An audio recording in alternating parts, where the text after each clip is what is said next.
फिर से आ गया जगत दीदी का वही पुराना रूप सामने कि पैसों के लिए कुछ भी कर सकती है, किसी की जिंदगी से भी खेल सकती है और इसको कोई परवाह नहीं किसको कितना नुकसान होगा, किसको कितना फायदा होगा। मेरी पब्लिक इतना मुझे प्यार करती है तो क्या मुझे उनके साथ ये करना चाहिए।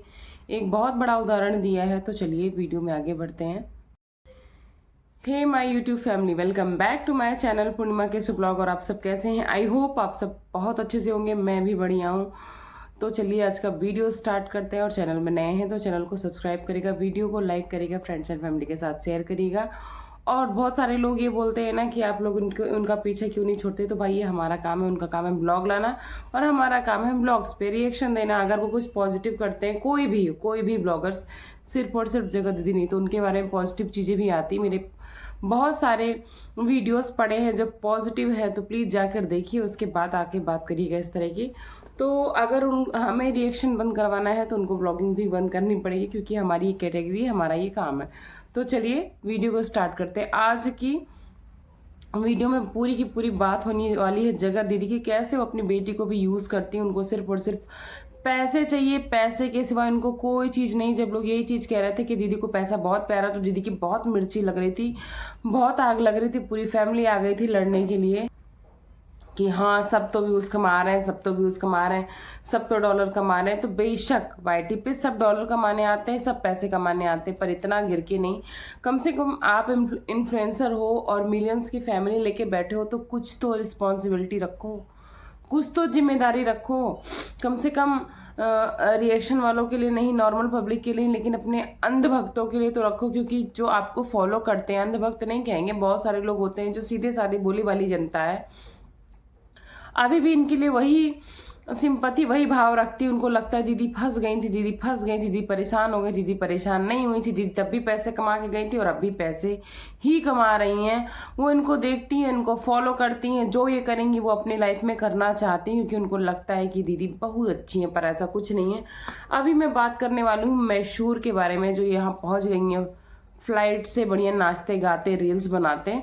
तो ये मैसूर का प्लान कब का था? ये मैसूर का प्लान वही था जब जगत भैया वाला कांड हुआ था। में क्या हुआ, मैसूर में क्या हुआ, वही वाला मैसूर का प्लान था। लेकिन वहां पे हो गई थी कंट्रोवर्सी, तो इस वजह से इनको पोस्टपोन करना पड़ा था। और ये उस प्लान को अब जाके, मतलब उस बोल सकते हैं प्रमोशन को अब जाके कंटिन्यू की है। और वो भी इस समय जब उस प्रोडक्ट को सब लोग बायकॉट कर चुके हैं। चलिए मैं नाम बता देती हूँ, बहुत सारे लोग उस प्रोडक्ट कर रहे हैं, पर मैं नाम बता देती हूँ, क्योंकि किसी को तो रिस्पॉन्सिबिलिटी लेनी पड़ेगी, अदरवाइज जनता समझेगी कैसे। जी हाँ, मैं बात कर रही हूँ आदिवासी हेयर ऑयल के बारे में। जब स्टार्टिंग में आया था लोग टूट पड़े थे, क्योंकि इतनी बुरी तरह उसका प्रमोशन हो रहा था। ऐसे लोग लंबे लंबे बड़े काले घने बाल दिखा रहे थे। मैंने भी एक प्रोडक्ट मंगाया था और मैं बता दूं कि इसमें इतना फ्रॉड था। कुछ लोग तो पानी भी भर के दे देते, पर जो ओरिजिनल है वो भी बिल्कुल सही नहीं है।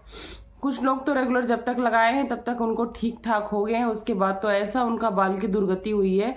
इसका प्रमोशन करने वाले जो ब्रांड एम्बेसडर टाइप के लोग थे, उनको आज हेयर ट्रांसप्लांट तक कराना पड़ रहा है।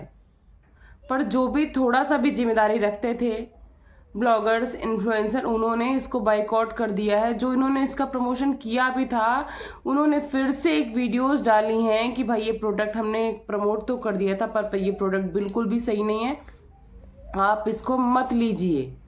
लेकिन उस वीडियोस को हटवाने के लिए इन लोगों ने करोड़ों में अमाउंट ऑफर की थी कि आप ये वीडियोस हटा दो, फिर से हमारा प्रमोशन कर दो, हम करोड़ों में आपको डबल अमाउंट देंगे। रिपीटेड ऑर्डर मिल रहे थे प्रमोशन के, लेकिन लोगों ने नहीं लिए, क्योंकि उनको कुछ ना कुछ तो जिम्मेदारी थी अपनी पब्लिक के लिए। पर इनको तो जरा सी भी जिम्मेदारी नहीं है। इनको सिर्फ और सिर्फ चाहिए पैसा, उसके लिए पब्लिक जाए भाड़ में, इन्फ्लुएंस, इनकी जो फॉलोवर्स जाए भाड़ में, बच्चे जाए भाड़ में। अब बच्चों की बात मैं क्यों कर रही हूँ, आप लोग सोचोगे कि ऐसे बोल रही बच्चे जाए भाड़ में, क्योंकि इन्होंने अपनी बच्ची का इस्तेमाल किया है इस चीज के लिए। इन्होंने बोला चलो तुम अपना बोलती तो भी ठीक था, और जनता देख रही तुम्हारे बाल कितने अच्छे, आए दिन तुम स्ट्रेटनिंग, स्मूथनिंग, केराटिन कराती हो। आम पब्लिक ना, बहुत सारे लोग अभी भी ये सब चीजें नहीं कराते। नॉर्मल ट्रीटमेंट, घरेलू मेहंदी वेहंदी, ऑयलिंग वगैरह पे ही भरोसा रखते हैं। बहुत सारे लोग अभी भी हैं जो स्ट्रेटिंग वगैरह नहीं कराते हैं, पर तुम ये सारी चीज चमक के दिखा देते और उसके बाद आदिवासी का हवाला दे देती हो। उसके बाद वहां तक तो भी ठीक था, वहां तक तो भी ठीक था, तो क्योंकि तुम एडल्ट हो। पर तुमने बता दिया कि हम अपनी बच्ची को लगाते हैं। अच्छा दीदी, कब लगाया तुमने? इतना झूठ। आज तुम अपनी बच्ची का हवाला दे रही हो, कल को अगर उसमें से 10% भी जनता अपने बच्चों पर यूज़ कर लेगी और उनको वही रिजल्ट मिलेगा कि टकलापन और इतनी स्किन में इचिंग या फिर स्किन सेंसिटिविटी हो जाती, बहुत सारे जो रिएक्शंस हो रहे हैं इसके, वो सब चीज़ें हो गया, तो उसके जिम्मेदार कौन होगा? कौन होगा? आप आओगे उसकी भरपाई करने? उस बच्चे की लाइफ खराब हो जाएगी, उस बच्चे की स्किन खराब हो जाएगी, उस बच्चे की हेल्थ खराब हो जाएगी, आप आओगी? बिल्कुल नहीं। दीदी बोलेंगे हमारा तो काम था, हमने तो प्रमोशन कर लिया, जैसे ये सी लगा के मुंह धुल लेती हैं, सी क्रीम लगा के, और उसके बाद ये अपनी वही महंगे महंगे प्रोडक्ट यूज करते हैं और जनता का सी काटते रहते हैं। वही चीजें अभी भी कर रही हैं। तो मैं बोलना चाहती हूँ जो इनकी पब्लिक है, जो बहुत विश्वास करती है उनसे, देखो भरोसा तो इनका तब भी नहीं कर सकते हैं कि ये भाई कभी कभी है ना कि बॉटल रहती दूसरी और ये लोग ऑयल भर देते हैं कुछ और, तो ये वो वाला प्रोडक्ट कर देती हैं। फिर भी हम चाहते हैं कि तुम 1 महीने कम से कम इतनी तो ट्रस्ट दिखाओ जनता को कि 1 महीने अपने और अपने बच्चों पे यूज़ करो, उसका रिजल्ट दिखाओ। यूज़ करने के पहले देखो ऐसा था, आज से हम स्टार्ट कर रहे हैं क्योंकि तुम्हारी तो डेली ब्लॉगिंग है, और 1 महीने बाद उसके बाद लाओ रिजल्ट, उसके बाद प्रमोशन करो। बेशक हम भी एग्री होंगे, हम भी आपके अगेंस्ट कुछ नहीं बोलेंगे, और पब्लिक तो आपको मानती है। इतनी गालियां पड़ने के बाद भी आपको लोग प्यार दे रहे हैं, तो कम से कम कुछ तो जिम्मेदारी रखो। आपको जहां पैसे मिलते हैं वहां चल देते हो, और इस टाइम पे जब उसका इतना ज़्यादा डिफेमिंग हो चुका है, सिर्फ और सिर्फ पैसे के लिए आप चल दिए। थोड़ा शर्म कर लेते दीदी।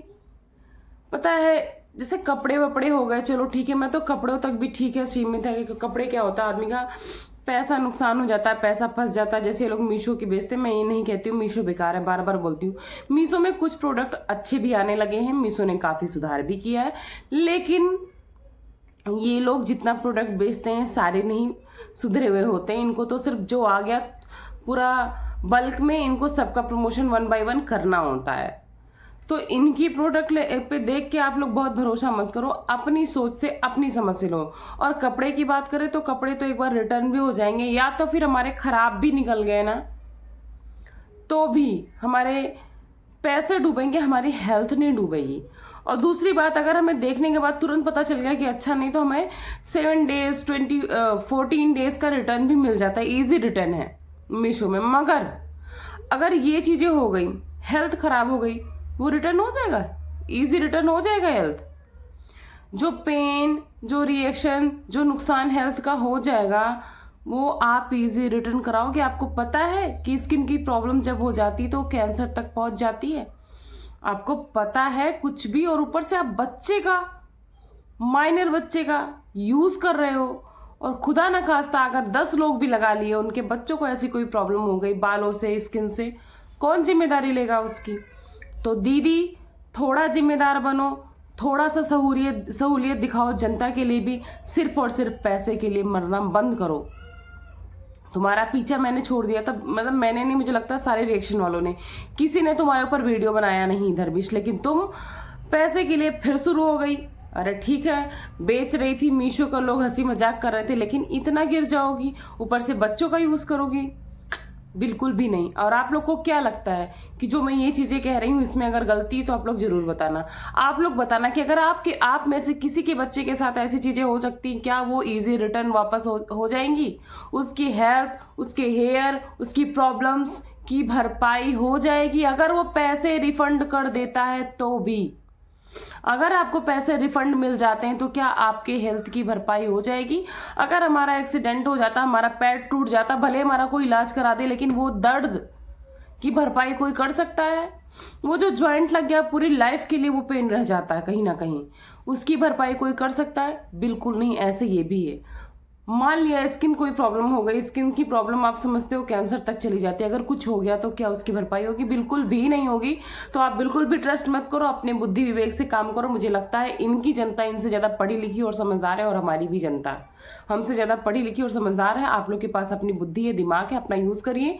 इन सारे सो कॉल्ड फेक ब्लॉगर्स के ऊपर बिल्कुल भी बिलीव करने की जरूरत नहीं। तो आज की थोड़ी सी मेरा एक अलर्ट वीडियो था, एक चेतावनी थी आप लोगों के लिए। आई होप आप सबको बहुत पसंद आएगी, और लाइक, सब्सक्राइब एंड शेयर जरूर कर दीजिएगा ताकि और भी जनता जागरूक हो सके, जो इनसे इन्फ्लुएंस होकर इस सब चीज़ें खरीद रही हैं और अपना और अपने परिवार का नुकसान कर रही हैं। तो चलिए इस वीडियो को यहीं पे एंड करती हूँ, मिलती हूँ आपको नेक्स्ट वीडियो में नेक्स्ट टॉपिक के साथ। तो थैंक्स फॉर वॉचिंग पूर्णिमा के ब्लॉग। Bye bye.